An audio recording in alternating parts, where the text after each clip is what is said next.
Starting में तो मैंने सेल्फ प्रिपरेशन की, लेकिन पिछले 2-3 सालों से मेरा छोटे-छोटे गोल्स अपने बना देता था कि वीक के, कि इस वीक ये करना है।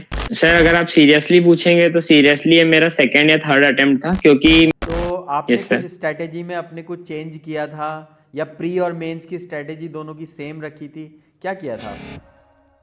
I don't ever slow up, no I don't take sh- I got no love for the fakeness. If you wanna play tough and wanna hate this, I'll always show up and make a statement. I don't ever slow up, no I don't take sh- I तो got बच्चों आज हमारे साथ हैं आकाश सचदेव, जिन्होंने SSC JE 2024 में CPWD में selection हासिल करा है।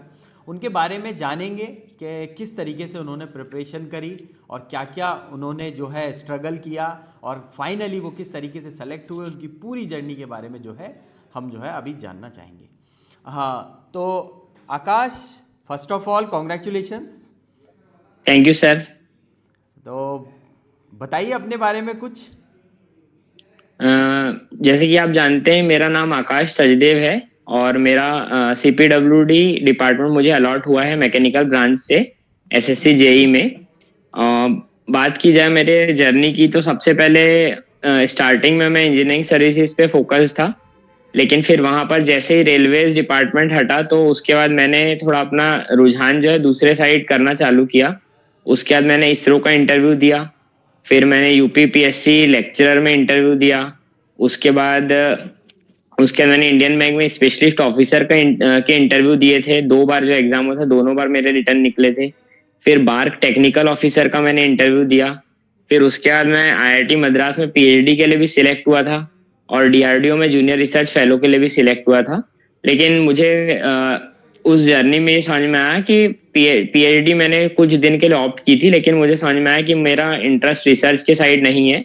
तो इसी वजह से मैंने मतलब रिसर्च को अपना वहीं पर खत्म करके आगे की जर्नी स्टार्ट की। और फिर मैंने उसके बाद यूपी लेक्चरर का इंटरव्यू दिया था, लेकिन मेरा फाइनल सिलेक्शन नहीं हो पाया था। फिर मेरा एसजेवीएन में सिलेक्शन हुआ था, लेकिन वो कॉन्ट्रेक्चुअल पोस्ट थी। फिर एमपी पावर जनरेशन में मैं एज अ जेई कुछ समय के लिए काम किया, और उसके बाद मेरा उत्तर प्रदेश बिजली विभाग में असिस्टेंट इंजीनियर में भी सिलेक्शन हो गया था। लेकिन क्या है कि जैसे अभी आप सब जानते हैं कि सिनारियो जो है वो प्राइवेटाइजेशन का है, तो इसी वजह से मैं यहाँ पर कंटिन्यू नहीं करना चाहता था ज़्यादा समय के लिए। तो इसीलिए मैंने एसएससी जेई का भी एग्जाम इस बार लिखा। लास्ट ईयर मैंने प्रीलिम्स निकाल लिया था, लेकिन उस समय ही मेरा यहाँ सिलेक्शन हुआ था एज अ एई। तो मैंने फिर एग्जाम का मेंस जो है, एसएससी जेई का मेंस जो है वो स्किप कर दिया था। लेकिन फिर जब मैं यहाँ पर आया, ज्वाइन किया, तो मुझे पता चला कि यहाँ पर प्राइवेटाइजेशन की बहुत हालत, मतलब प्राइवेटाइजेशन कभी भी हो सकता है। और नेक्स्ट चीज ये है कि हम लोग को रिमोट एरिया में रहना पड़ रहा है, तो कनेक्टिविटी इश्यूज रहती है थोड़ी। और मतलब क्योंकि मैं सिंगल चाइल्ड हूँ, तो इस जगह में अपने मतलब मम्मी पापा को रखना थोड़ा पॉसिबल नहीं हो पाएगा, मुश्किल होगा। इसलिए मैंने एसएससी जेई लिखा, और ये कोशिश की थी कि बस अगर सीपीडब्ल्यूडी या एमईएस डिपार्टमेंट मिले तो ही मैं ज्वाइन करूं, नहीं तो मैं एई में ही कंटिन्यू करूं। तो मुझे सीपीडब्ल्यूडी डिपार्टमेंट मिल गया है, इसी वजह से मतलब अब मेरे लिए थोड़ी जर्नी इजी हो जाएगी आगे की। और बात की जाए अगर इस बार प्रिपरेशन की, तो सबसे पहले तो मेरा बेसिक यही था कि सिलेबस देखिए, और सिलेबस देखते हुए जितने भी टॉपिक्स थे, कुछ टॉपिक्स के हमारे पास नोट्स अवेलेबल थे, कुछ नहीं थे, तो मैंने मेक इट मतलब आपका जो चैनल था मेक इट इजी से, उसके यूट्यूब से मैंने कुछ वीडियोस देख लिए थे। बेसिकली मैंने पावर प्लांट जो है वो वहीं से कवर किया था। उसके बाद मैंने कुछ टेस्ट देने चालू किए टॉपिक वाइज, और जहां जहां मुझे दिक्कत होती थी उसके बाद मैं उन पॉइंट्स को नोट डाउन करते हुए आगे बढ़ता चला गया बस। अच्छा, तो ये जो आप अभी यूपी आरवीएनएल में हैं क्या? Yes sir.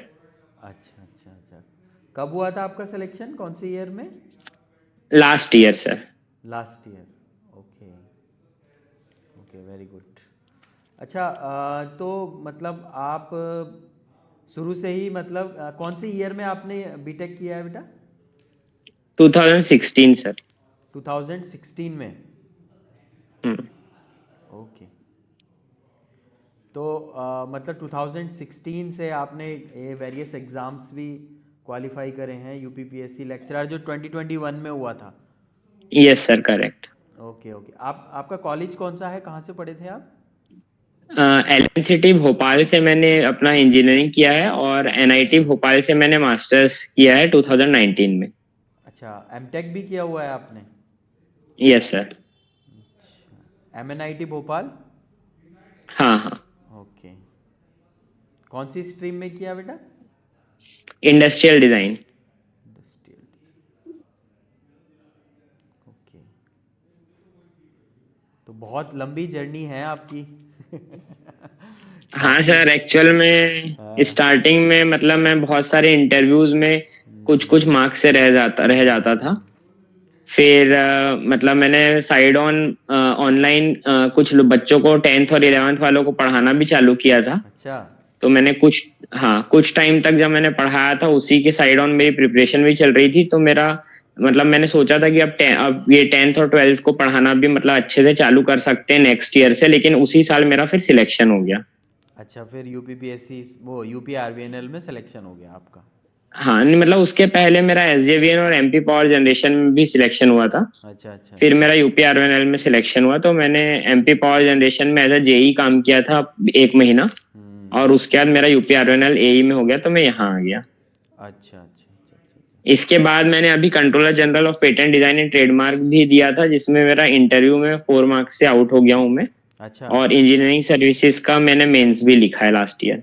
Good good good good. मतलब आप काफ़ी ज़्यादा मतलब प्रिपरेशन पे ज़्यादा आपका वो है, क्योंकि आपने ड्यूरिंग एमटेक और ये सब मतलब प्रिपरेशन को छोड़ा नहीं है।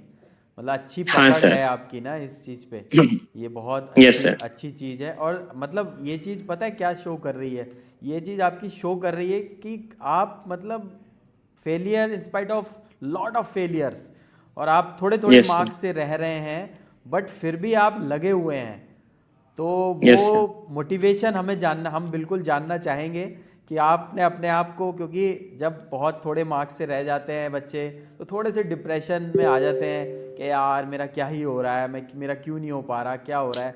तो पर आपका कॉन्फिडेंस भी उसी टाइप का लग रहा है कि नहीं, अगर यहाँ पे भी नहीं होता आप तब भी नहीं रुकने वाले हो, आप करते रहोगे।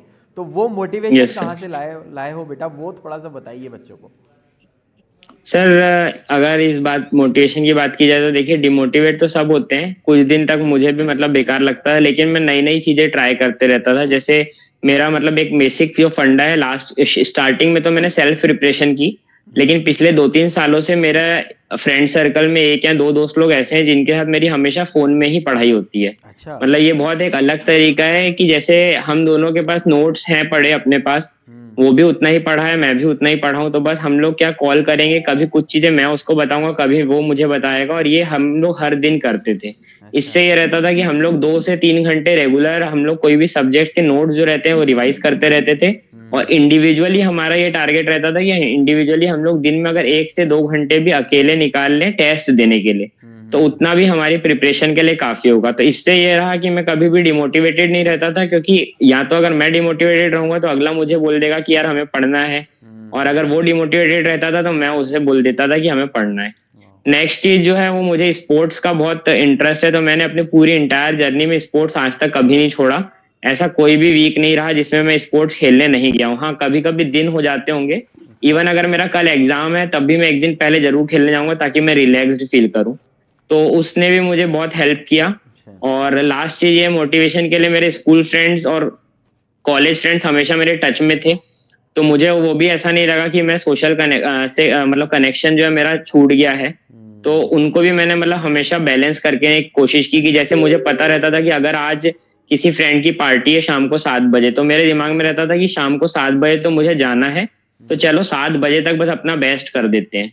तो अच्छा। इससे मतलब मैं हमेशा मोटिवेटेड रहता था। बहुत बढ़िया। छोटे छोटे गोल्स अपने बना देता था कि वीक के, कि इस वीक ये करना है, और अगले वीक मुझे पता है कि जैसे किसी की गैदरिंग में मुझे जाना है, तो मुझे पता रहता था कि मुझे इस गैदरिंग में जाकर मतलब बहुत खुशी मिलेगी, तो इस गैदरिंग से पहले मैं अपना 100% टास्क कंप्लीट कर लूँ। तो इस तरीके से मैं मोटिवेटेड रहता था। Good good good good. नहीं, बहुत अच्छी। मतलब जो बच्चे थोड़े से डिमोटिवेट हो जाते हैं, लेकिन जो है अपना सर्किल आप अगर अच्छा रखोगे ना, तो मतलब बहुत फ़ायदा मिलेगा आपको। यही यस सर। आपको वही अच्छा हुआ क्योंकि आपने अपने सर्किल खुद चूज़ करा, आपको पता है मेरे को किन लोगों के साथ रहना है। ऐसा नहीं है कि आपके आसपास भी नहीं होंगे वैसे लोग जो आपको वो टॉन्ट करते हैं या कुछ और बोलते हैं, लेकिन आपने उनसे दूरी बनाए रखी, और जो जहाँ लगता है कि जैसे फ्रेंड्स से आप बात कर रहे हो, फ़ोन पे हेल्दी डिस्कशन कर रहे हो, आप कुछ भी कर सकते थे उनसे बात। फ्रेंड्स से तो जनरली कौन ही पढ़ाई की बात करता है, बट यह है कि आपने वो नए तरीके से उसको समझा कि नहीं यार मेरे को अच्छी बातें करनी है, जो मतलब मेरे कोर्स की हो, कुछ नई चीज़ जो हम सीख रहे हैं, ताकि जो दोनों का फ़ायदा हो, और आई एम श्योर उनका भी फ़ायदा होगा। और हाँ सर, उनका लास्ट ईयर एसएससी में सीडब्ल्यूसी में सिलेक्शन ऑलरेडी हो गया है। वही मैं कह रहा हूँ। तो ऑब्वियस सी बात है, अगर आप ग्रुप स्टडी और ये आपस में मिल के अगर चीज़ें करते हो ना, तो बहुत फ़ायदा मिलता है। तो इस तरीके की फ्रेंडशिप भी अच्छी होती है, लॉन्ग लास्टिंग होती है, आगे भी सीधे चीज़ें होती हैं। पर यह है कि आजकल जो बच्चे डिस्ट्रैक्शन में रहते हैं, कुछ और ही चल रहा है दिमाग में, कुछ और कर रहे हैं। अच्छा, सोशल मीडिया वगैरह यूज़ करते थे आप? हाँ सर, मैं मतलब सोशल मीडिया भी यूज करता था थोड़ा बहुत, ऐसा बहुत हार्डकोर तो नहीं, लेकिन जैसे एग्जाम्स वगैरह आते थे तो मैं थोड़ा मतलब ऐप को अनइंस्टॉल कर देता था। अच्छा। बाकी यूजुअली तो मैं यूज करते रहता था, ऐसा कोई बहुत वो नहीं, क्योंकि मेरा मेन जो पढ़ाई का रहता था कि जैसे अगर मेरे फ्रेंड के साथ टाइम फिक्स है कि शाम को 5 से 9 पढ़ना है अगर, तो शाम से को 5 से 9 तक हम लोग 4 घंटे की रिगरस स्टडी कर लेते थे। उसके बाद अगर हम दिन भर में 2 घंटे भी अच्छे से निकाल ले तो हमारा काम हो जाता था। बिल्कुल बिल्कुल, बहुत अच्छा टाइम मैनेजमेंट करा है आपने बेटा। अच्छा, ये आपके मार्क्स कितने कितने आए थे बेटा? प्री में कितने मार्क्स थे आपके? सर प्री में मेरे 146 हैं और मेंस में मेरे 284 है। 284। आपका रैंक क्या है? 68। ओवरऑल 68 है, मैकेनिकल में 23। अच्छा, ओवरऑल 68 और मैकेनिकल में 23। Yes sir. मार्क्स भी आपके बहुत अच्छे आए हैं। Yes sir. इनफैक्ट प्री में तो बहुत ही अच्छे हैं और मेंस में भी अच्छे मार्क्स हैं। अच्छा, टोटल कितना हो गया ये? 430। हाँ, 430 के अराउंड हो गया ना। बहुत अच्छे मार्क्स हैं, वेरी गुड। अच्छा, तो आपने ये क्योंकि बहुत दिनों से आप एग्जाम, अच्छा एसएससी आपने कितनी बार अटेम्प्ट किया है? सर अगर आप सीरियसली पूछेंगे तो सीरियसली ये मेरा सेकंड या थर्ड अटेम्प्ट था, क्योंकि मैंने फर्स्ट बार अच्छे से दिया था 2022 में। उसके पहले तक ऐसा रहता था बस कभी 1-2 बार दे दिए, लेकिन हम लोग मतलब ईएस के ऊपर फोकस थे। तो आपको पता है एसएससी में क्योंकि जीएस और रीजनिंग आता है, तो उसके जब तक आप इसके लिए एसएससी के लिए थोड़ा बहुत स्पेशली ध्यान नहीं देंगे तब तक नहीं निकलेगा। फिर 2022 में मैंने फर्स्ट बार अच्छे से लिखा था, तब मेरा मेंस में रिटर्न में भी 208 मार्क्स था। अच्छा। जब हम लोग का कन्वेंशनल हुआ करता था, लेकिन उस साल लेकिन इलेक्ट्रिकल के 590 लोग सिलेक्ट हो गए थे और मैकेनिकल के सिर्फ 7 ही हो पाए थे, उस वजह से मेरा सिलेक्शन नहीं हो पाया था। और लास्ट ईयर मैंने जब एग्जाम दिया था तो मैं मेंस स्किप कर दिया था क्योंकि मेरा सिलेक्शन हो गया था, और इस साल मैंने फिर इस बार पूरा दिया है। बहुत बढ़िया, बहुत बढ़िया। अच्छा, आपने जैसे क्योंकि चेंज हो गया था, पहले सब्जेक्टिव आता था, फिर ऑब्जेक्टिव हुआ, नया पैटर्न चालू हुआ था, तो आपने कुछ स्ट्रैटेजी में अपने कुछ चेंज किया था, या प्री और मेंस की स्ट्रैटेजी दोनों की सेम रखी थी? क्या किया था आपने? सर जैसे कि पहले तो प्री और मेंस की स्ट्रेटेजी थोड़ी अलग रहती थी जब कन्वेंशनल रहता था, क्योंकि उस समय हम लोगों को प्री के लिए तो सिर्फ, और प्री के लिए तो मतलब अभी भी वही स्ट्रेटेजी है, जैसे कि बस आप लोगों को हर एक टॉपिक जो है थॉरोली पता होना चाहिए और उसके फॉर्मूलाज पता होने चाहिए, मेजर जो पॉइंट्स हैं वो पता होने चाहिए, और उसके बाद बस आप टेस्ट अटेम्प्ट कर लें। उसके बाद आपकी जितनी एक्यूरेसी हो रही है वो देखिए, स्पीड और एक्यूरेसी को मेंटेन कीजिए, बस इतना काफी था। बाकी पहले मेंस में ये था कि पहले मेंस में हमें अपने पूरे नोट्स को भी थॉरोली पढ़ना पड़ा था, क्योंकि उसमें कन्वेंशनल था तो एक एक हमें डेरिवेशंस देखने पड़े थे, हर एक सब्जेक्ट के न्यूमेरिकल्स जो है उसमें स्टेप्स देखनी पड़ी थी। तो पहले थोड़ा डिफरेंस था, उसका मुझे बेनिफिट भी मिला बहुत, क्योंकि वो चीज करने की वजह से अभी मेरी जो जर्नी थी वो बहुत मतलब हर चीज ऑलमोस्ट मुझे टिप्स पे याद थी। तो बस मुझे फॉर्मूलाज रिवाइज, और अगर अब न्यू पैटर्न की बात की जाए तो न्यू पैटर्न में प्री और मेंस के लिए आपको कुछ अलग करने की जरूरत नहीं है। अगर आप प्री की ही तैयारी अच्छे से करते हैं तो आपके उसी टाइम पे मेंस की तैयारी हो चुकी है। बस आपका प्री हुआ, उसके बाद बस आपको मतलब अपने, और अगर आपको उसको बूस्टअप करना है तो बस अपने जो भी एक्स्ट्रा टेस्ट है मेंस के वो आप कंटिन्यूएशन में दीजिए, क्योंकि एक्चुअल में क्या है कि अब हम लोग मेंस में 270 मार्क्स ऑलमोस्ट हर बंदा स्कोर कर रहा है इजी पेपर की वजह से। तो आपको उसमें मतलब बस एक्यूरेसी जो है उस पर वर्क करने की जरूरत है। और स्पीड की भी उतनी दिक्कत नहीं आती मेंस में, स्पीड की दिक्कत भी सिर्फ प्री में आती है। तो अगर आप मेंस में हर एक क्वेश्चन को अच्छे से पढ़ते हैं और करते हैं तो भी आपका काम हो जाएगा। तो इस बार मेनली ये है कि अभी के समय में अगर आप प्री की भी तैयारी अच्छे से करते हैं तो आपकी उसी उसी ड्यूरेशन में पूरी प्रिपरेशन हो जाएगी। मेंस मेंस का भी हो जाएगा फिर। Very good. हाँ सर। वेरी गुड, बहुत अच्छी स्ट्रेटेजी। अच्छा, एक चीज़ मेरे को ये जाननी थी कि आप मेक इट इजी से कब जुड़े थे?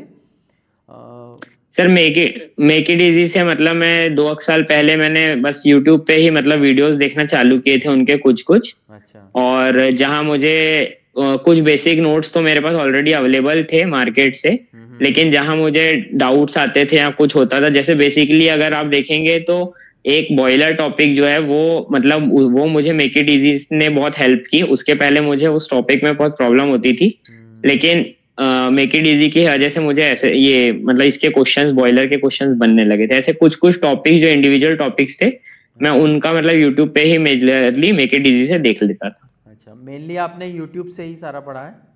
हाँ सर, मेनली यूट्यूब से। कुछ कोर्स वगैरह तो नहीं लिया ना?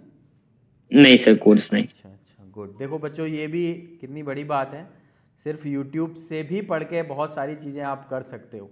अपनी सेल्फ स्टडी प्लस यूट्यूब से जो हेल्प आपको चाहिए वो देखो उन्होंने कर लिया, वो आप ले सकते हो। तो वही है ना कि अगर आपके अंदर जज्बा है तो आप बिल्कुल कर सकते हो। तो ये बहुत अच्छी आपने यस सर। बात बताई है कि यूट्यूब पे।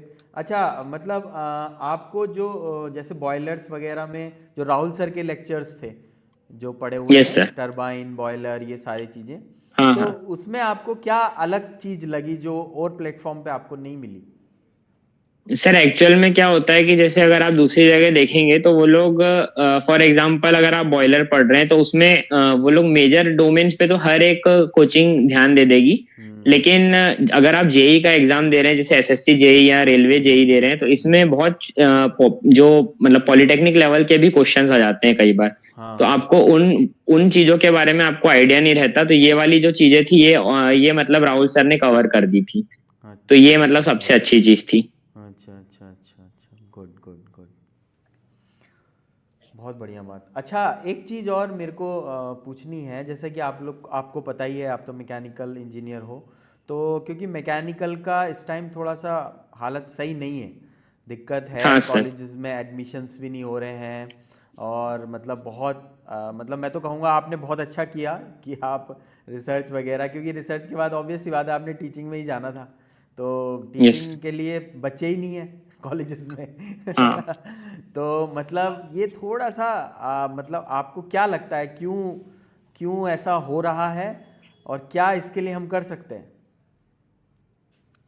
सर, मेजरली क्या है कि अभी के टाइम पे क्योंकि लोगों को क्या है कि मतलब लोगों के अंदर पेशेंस भी नहीं है, लोगों को बहुत जल्दी जॉब्स चाहिए।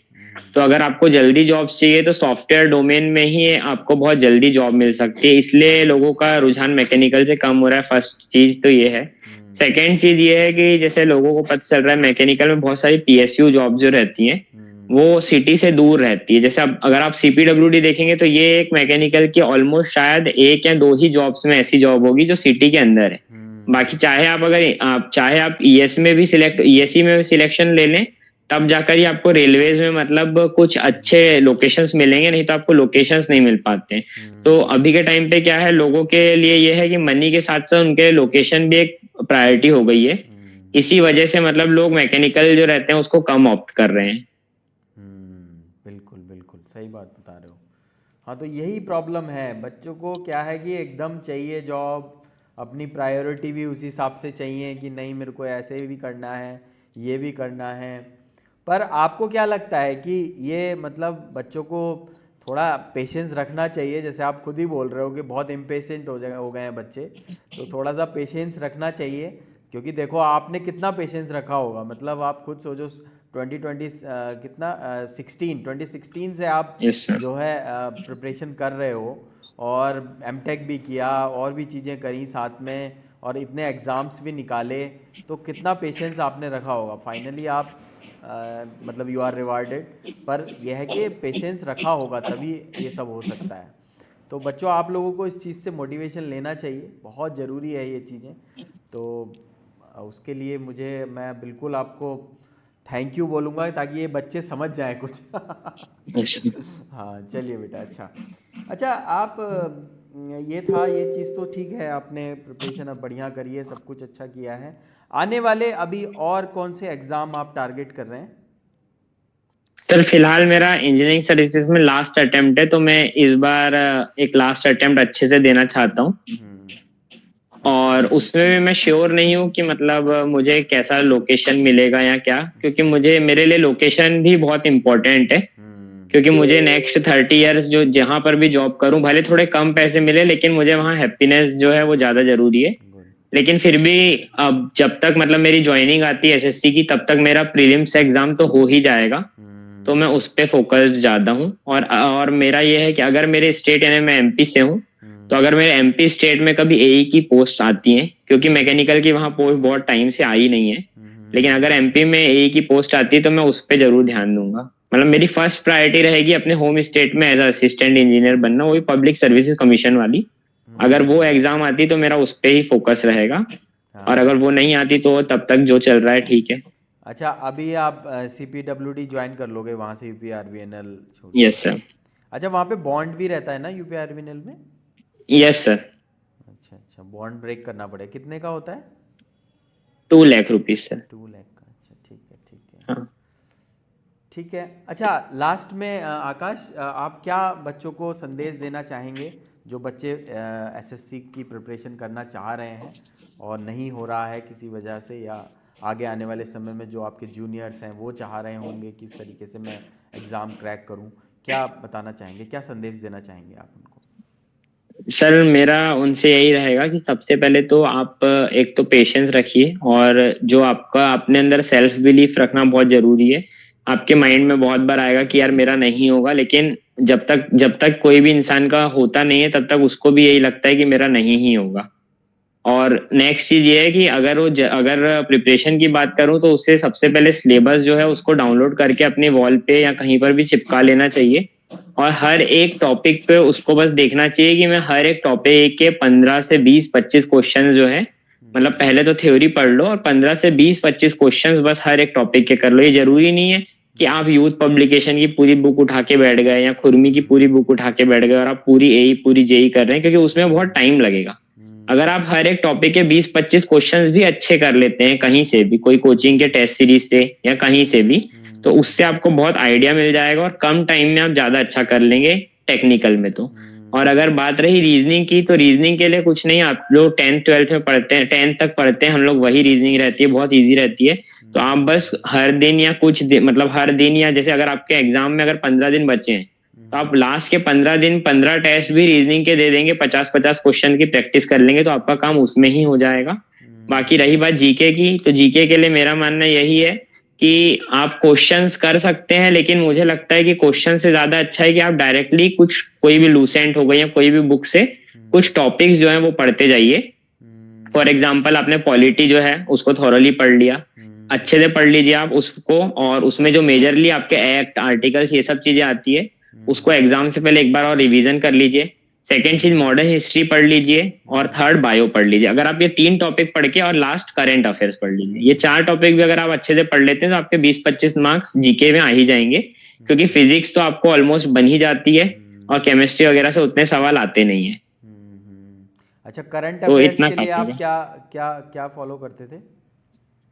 सर करंट अफेयर्स के लिए मेरा ऐसा रहता था कि कहीं से भी मुझे लास्ट 6 महीने या 1 साल की पीडीएफ मिल जाए। अच्छा। क्योंकि मुझे ये लगता था कि पहले वीडियो देखो, फिर उसको नोट डाउन करो, फिर याद करो, उससे बेटर है कि डायरेक्टली पीडीएफ से पढ़ो। और उसमें जो टॉपिक्स रहते थे, जैसे मैंने पहले तो ईयरली वाली देख ली, उसके बाद मुझे ऐसा लगा कि for example military exercise important है, स्पोर्ट्स की इवेंट्स इंपॉर्टेंट है, तो मैंने स्पोर्ट्स और मिलिट्री एक्सरसाइज के अलग से इनके जो भी मतलब लास्ट के 1 साल में पीडीएफ कहीं पे मिल जाएगी, इन टॉपिक्स की अलग से पढ़ ली। तो ऐसे मतलब एक तो मैंने ओवरव्यू ले लिया पूरी साल भर का, और एक जो इम्पोर्टेंट 4 से 5 टॉपिक्स हैं उनका मैंने अलग से पढ़ लिया उनको। गुड। अच्छा, ये आप फिर उसके बाद मतलब ये पूरा हो गया, आपने जीएस का पोर्शन कर लिया, ये कर लिया, फिर इसकी अलग से टेस्ट सीरीज वगैरह भी ज्वाइन करी थी? सर इसके लिए फिर यही है कि फुल लेंथ टेस्ट आप दे दीजिए, आप जितने दे सकते हैं मतलब, लेकिन आप दिमाग में रखिए कि लगभग 7 8 10 तो दूंगा मैं। अच्छा। तो उतने काफी होते हैं, मैंने 6 7 ही दिए थे इस बार प्रीलिम्स में, 7 फुल लेंथ दिए थे प्रीलिम्स में, और मेंस में मैंने 8 फुल लेंथ दिए थे, तो उससे मेरा काम हो गया था। अच्छा अच्छा अच्छा। अच्छा, वैसे आप नॉन टेक को कितना टाइम डिवोट करते थे टेक्निकल के साथ साथ?